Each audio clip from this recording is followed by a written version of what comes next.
केही दिन अगाडि मात्र मैले एउटा भिडियो बनाएको थिएँ ट्राफिकको अधिक जरिमानाको विषयमा। त्यो बेलामा पनि मैले यी कुराहरू राखेको थिएँ कि कानुन भनेको शासकलाई मन लागेर लिएर आउने कुरा होइन।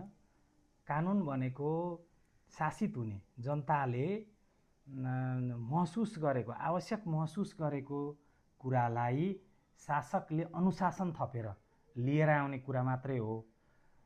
भर्खरै हिजो मात्रै एउटा बडा अप्रिय घटना भयो त्रिपुरेश्वरमा, जस ट्राफिक जरिमाना तिर्न आत्मदाह गर्ने प्रयास गरेको देखियो। यो बडा दुःखद छ। म फेरि दोहोऱ्याउँदैछु कि कानुन भनेको शासकलाई सनक चढेर रिस उठेर चाहिँ ल्याइदिन्छु म भनेर वा चाहिँ फ्रस्ट्रेसनमा, आवेगमा, उत्तेजनामा लिएर आउने कुरा होइन। कानुन भनेको जनताले आवश्यक महसुस गरेको कुरामा अनुशासन थपेर लिएर आउने कुरा मात्रै हो।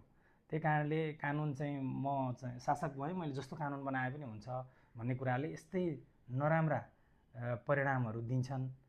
त्यसैले यस्तो काम बन्द गरौँ।